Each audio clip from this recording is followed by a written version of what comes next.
Frank J. Avella with the Contending. Becky Shaw, Gina Gianfrido's bold, funny play, masterfully directed by Trip Cullman, is currently running at Second Stage's Helen Hayes Theater. I'm pleased to have Trip here. Welcome.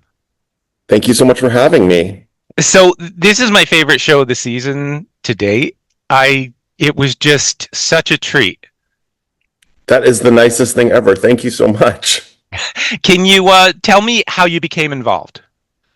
Well, Gina and I had worked on a play, like maybe 15 years ago together called U.S. Drag, and had a great time with each other. And, I was just extremely honored and flattered when Evan Cabinet, the artistic director of Second Stage, gave me a shout to say, "Would you like to direct Becky Shaw at the Hayes?" I have a really, really, really special relationship with that theater company. I think done 10 plays with them in my career, and this would be my third play at the Hayes for Second Stage, Cult of Love last season, and then I opened the Hayes for Second Stage with Lobby Hero. So it felt like this beautiful kind of full circle moment, as well as being like the first time that Second Stage has ever done a revival of one of their own homegrown shows. So Becky Shaw is the first time that they've ever done that.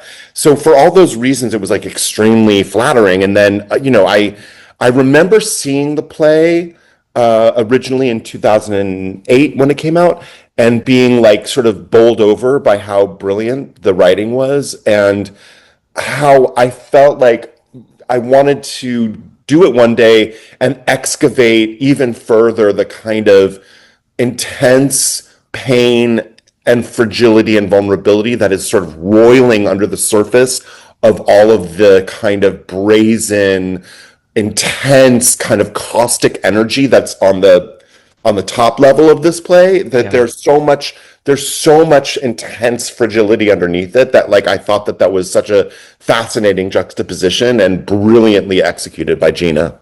It's so interesting that it's almost 20 years old, and there's this fearlessness in her writing, and it's like a go bold or go home style, and you complement that. Oh, I appreciate that. It is a very bold piece of writing, and I think it hits different in 2026 because we've been through Me Too, we've been through Time's Up, we've been through the social uprising of 2020 in the wake of George Floyd, and we have terms like Karen, we have EDI in our world right now, and these characters they are not sort of submissive wallflowers in terms of what they actually say to each other. It's shocking, and I was terrified going into this that actually I was like, oh my God, are we all going to get canceled because of what these characters are saying to each other? But in fact, it truly feels every night like the audience is breathing a breath of fresh air in terms of not having for a while sort of been able to access a piece of writing that is sort of mean-spirited in the most, and I mean that as a deep compliment to the play. Do you know what I mean? Yeah. And because we're all so careful with each other these days, and it's sort of maybe a refreshing relief to hear people speak what's actually on their minds. And no matter how caustic that is, oftentimes they're speaking kind of blunt truths, to be honest. Oh my God, yeah. There's a wonderful not giving a shit about sensitivity. I am so tired of seeing all these shows that are just so sensitive to and these characters are so real. They're flawed, but I felt empathy for every one of them. I'm so happy to hear you say that because that's how I feel as well. I love and advocate for each one of these characters. And Gina says it best. She says, at the end of the day, they're all just trying to do the best they can. And I think that is something that as a fellow human, I think we can all relate to. We're flawed, and our situations suck often, but we are trying to do the best we can given what we have to work with. That's right, in the crazy world we're living in. Indeed. And so this is a tremendously wonderful cast. Can you speak about gathering these amazing actors? Totally. I mean, I think there's that dumb adage that directing is 90% good casting. I don't really adhere to that, but I will say that it helps. So from the get, I had been sort of friendly with Alden Ehrenreich, and he's just starting this sort of gorgeous theater in LA, and I was very excited to be in conversation with him about maybe coming out to LA and doing something at his theater. But in the meanwhile, when this play came to me, I was like, this might be like an unbelievably perfect fit for Alden. And he'd never done a play before. He's never acted in the theater ever. Um, but I knew I had like this instinct that he would be terrific in the role in sort of the same way I had this, like with Chris Evans and Lobby Hero, people who come from the film and television world, but I knew had the kind of chops and the kind of discipline and the smarts in order to be able to like learn how to like crush it on stage. And I knew Alden was that. And then with Maddie Brewer, I had just been a huge admirer of hers from The Handmaid's Tale, and saw a kind of beautiful offness about her that I Mm, thought was sort of extraordinarily perfect for the role of Becky. You just don't know with Becky what's sort of behind the eyes. And yeah. in some ways, that kind of mystery or that kind of intimation of slightly crazy behind the eyes is really useful for the character. And then, look, Linda Emond, I don't know. I've like always wanted to work with her. I'm sort of in equal measure intimidated and admiring of her. Like I find her so brilliant that like I was scared to work with her, and I actually think that was perfect for that role. She has maybe some of the sort of spiciest bon mots in the play and delivers them with great aplomb. And then Patrick Ball, I've been a massive fan of The Pit, and I knew that he had a huge theater background before he became famous doing television, and I thought his sort of um, gentleness and actually, frankly, sexual energy would be a great combination for the character of Andrew.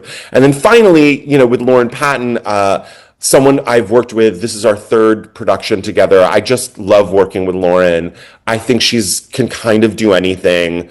For audiences who are new to her coming to see Becky Shaw, like little do you all know, like she also has the most beautiful singing voice of maybe anyone working in Broadway. Like she really can do anything. And I needed to anchor the production around someone who was going to take on this very, very complicated role of Susanna and sort of immediately bank the audience's sympathies and empathy because, her growth through the show and her sort of journey towards adulthood is in many ways one of the main sort of veins of the play. And I thought she would be a perfect person to steward that journey. It's the second tremendous ensemble though in a row. Because for me, Cult of Love was one of my favorite shows. Thank you. I mean, Yeah, I would also posit that Martina Mayok's play Queens that I did in the fall also had a pretty tremendous ensemble yes, it of did. It did. powerhouse women. I called those my murderer's row of brilliant actresses. So, but yeah. Absolutely, but I mean, Jesus, Trip, you're known for that because I have to. I'm backtracking for a minute, but one of my favorite shows that you directed, that actually the first thing that I remember put you on the map for me, it was punk rock. I mean, that was just extraordinary. It blew me away, and I just remember I still talk about what an electric night of theater that was. I appreciate that so much. That was one of my top favorite experiences in the theater ever, working on that show. And actually, there is a kind of parallel between Becky Shaw and that production in that punk rock, which is about a school shooting, right? Yeah, It does not give you the easy message of, murdering people is bad. Like we can all agree with that. You know what I'm saying? yeah. Just as we can all agree with like racism is bad or homophobia is bad. We all can agree with that. That's not an interesting premise for a play. But what punk rock did was demand that the audience find the humanity and the ability to empathize with the main character who shoots his fellow classmates. And I think with Becky Shaw too, it's like these characters are kind of, I guess you could dismiss them as being like garbage people on some level. But in fact, the play asks you demands that you empathize with them, and in order to sort of see your own humanity and the sort of warts and all of it all. And so I see a parallel there. It's like kind of like on some sort of highfalutin level, it's like my job as a director is to advocate as strenuously as possible for the ability to empathize with all of the characters, so that with a show like Becky Shaw, my great hope is that after the curtain comes down and the audience leaves the theater, whether they're going home to have a nightcap or they're going out or whatever, they're in great debate with each other as to who they related to, who they thought was the protagonist, who they thought was the antagonist. I think if you canvass an audience, everyone will have a different opinion, which I think is the marker of a great play, to be honest. Oh, I think you're absolutely right. And the power dynamics in this play, the relationships, and Becky herself, this enigma.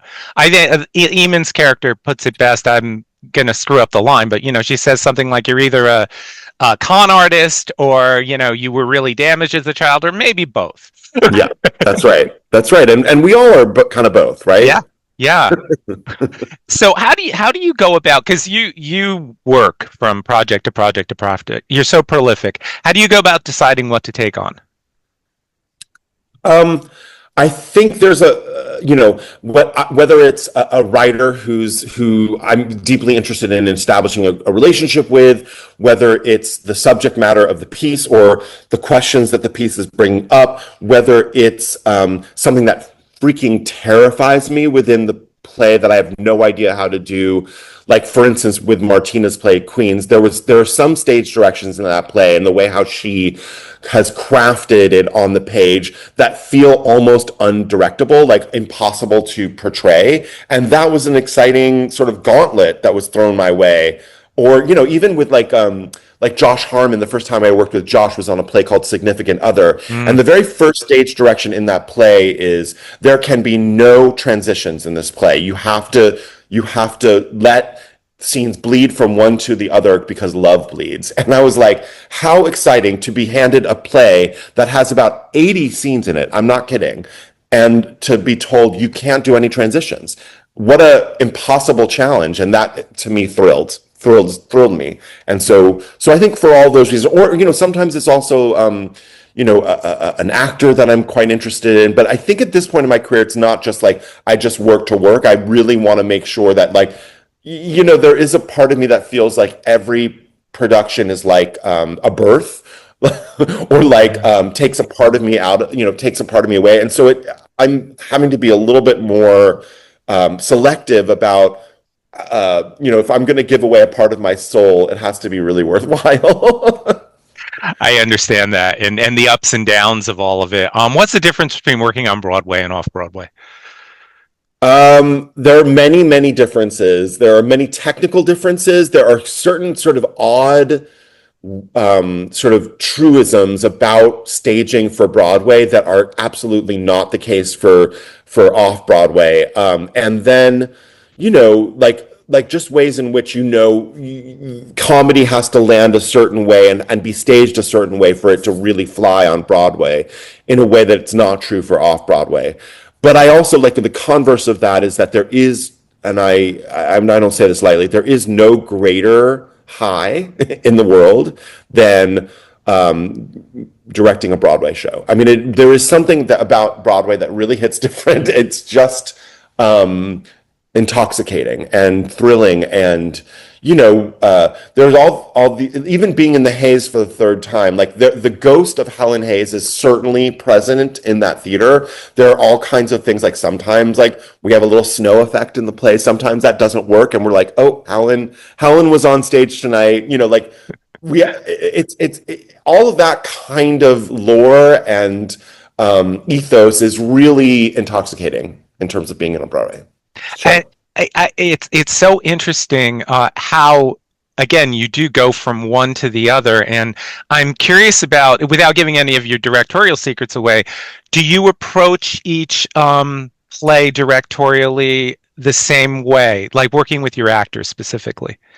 I do feel like of all the tools in a director's tool belt, The most important one is instinct and intuition, and so that is true no matter what show I work on. And I have like a staging technique that I use that I deploy on pretty much every show that I work on. That is sort of a fail safe, and but I think, like, look, there are directors who work from a place of like kind of tyranny, I would say, who are like kind of despots and who are really good. Like, I'm not, all props to them. I cannot work that way. I need to work in an environment that is suffused with joy and suffused with trust. And um, part of that is because what we are doing on stage is so hard, and what actors are asked to do on stage is like so impossibly difficult that I'd rather have a functioning, a psychologically functioning space in order to explore deep dysfunction than have a dysfunctional space that is then mirrored on stage. So I think those are sort of universals for me. And then, oftentimes my way in is through music. And Becky Shaw is a perfect example actually of that, because, like, in the months leading up to going into rehearsal, like, I create a playlist. Oftentimes that music doesn't find its way into the production itself, but is like illuminating aspects of the characters or aspects of the tone of the piece that I'm interested in. And sometimes, as in the case with Becky Shaw, each one of the songs that I was like obsessively listening to actually are the transitions in the show. So yeah, it's all kinds of different sort of ways in, I would say, but there are some consistent truths about the way I work. As an artist, you do things to be like creatively and personally fulfilled, but it's also nice to get a Tony nomination, and you have never been Tony nominated, which astounds me. I would like you to speak to that. And by the way, that's going to change. Well, we'll see. I mean, I don't want to No, jinx no, it. it is going to change. I appreciate you saying that.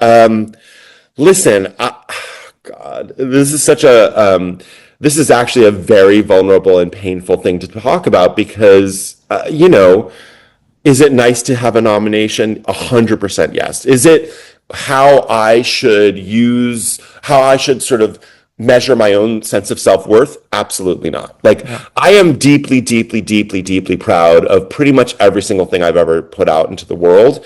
I'm very grateful that with Becky Shaw, it seems to be really connecting with audiences and critics alike.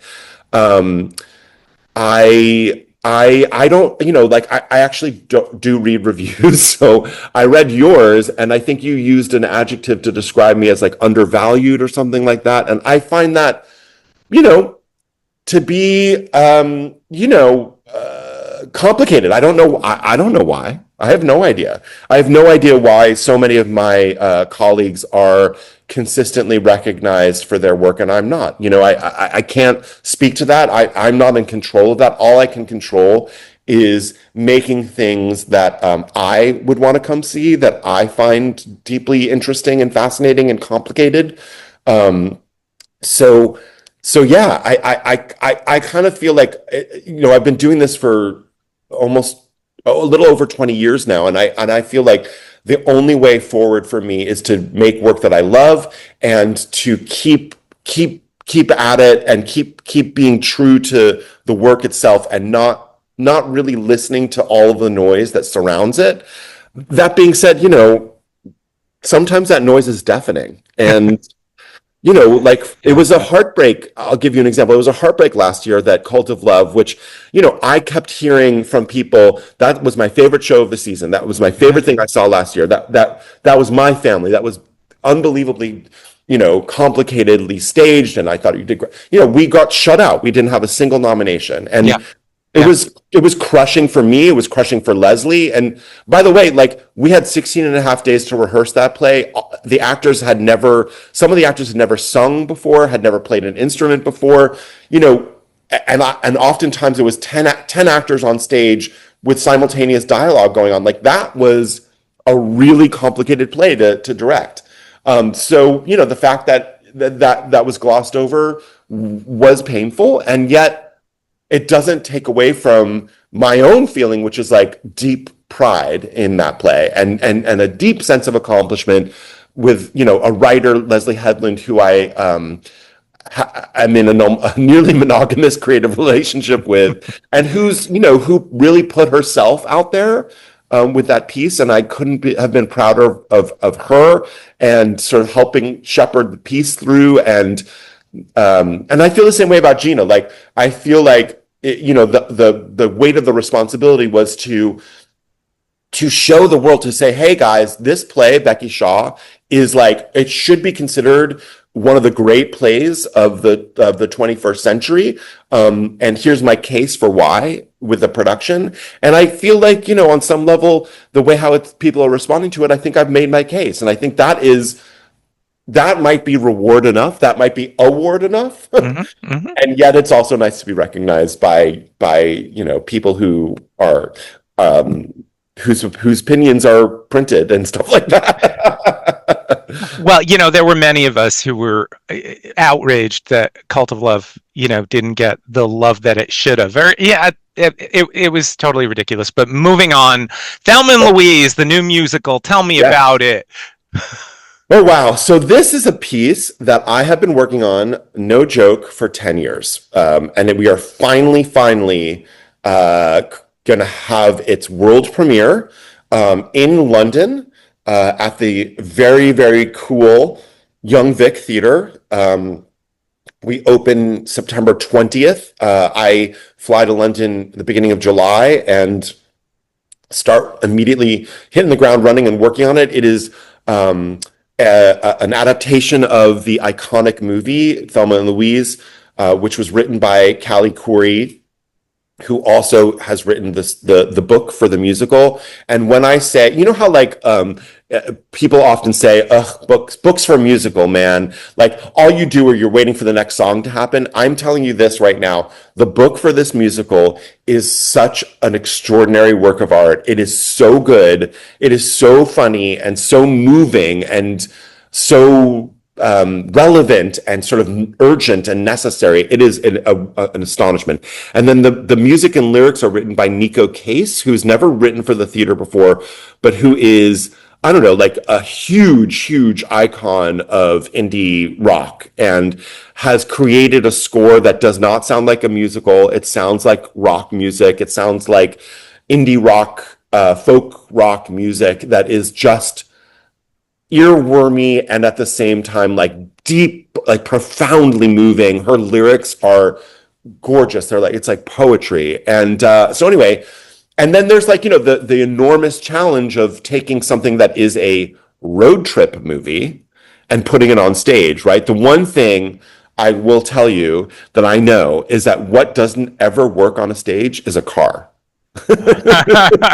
So it was like quite a challenge to try to break the story for the theater, knowing that the first question anyone ever asked me about Thelma and Louise is like, well, how are you going to do the car going over the cliff at the end? And it's not going to be the same thing as like, for instance, like Back to the Future, when the DeLorean like rises. It's like, to me, doing Thelma and Louise as a musical, and we have to answer the question, why does this have to be a piece of theater rather than a film?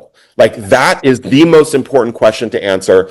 And how can the way in which we tell this story in 2026 be only told via the theater?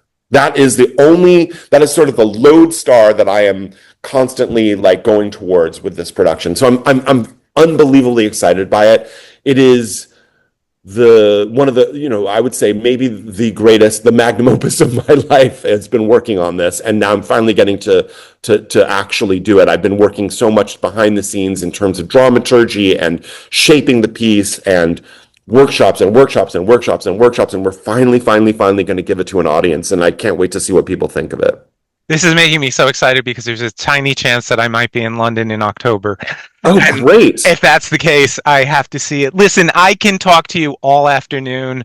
I love your work. We Had a World was another one of my The Lonely Few. I mean, yeah, just so much of your stuff I absolutely love. I'm so thrilled that Becky Shaw is getting you the recognition that you deserve. Thank you for taking the time out to speak with me. I deeply appreciate it. Thank you for your kind, kind words. It feels really good. Thank you.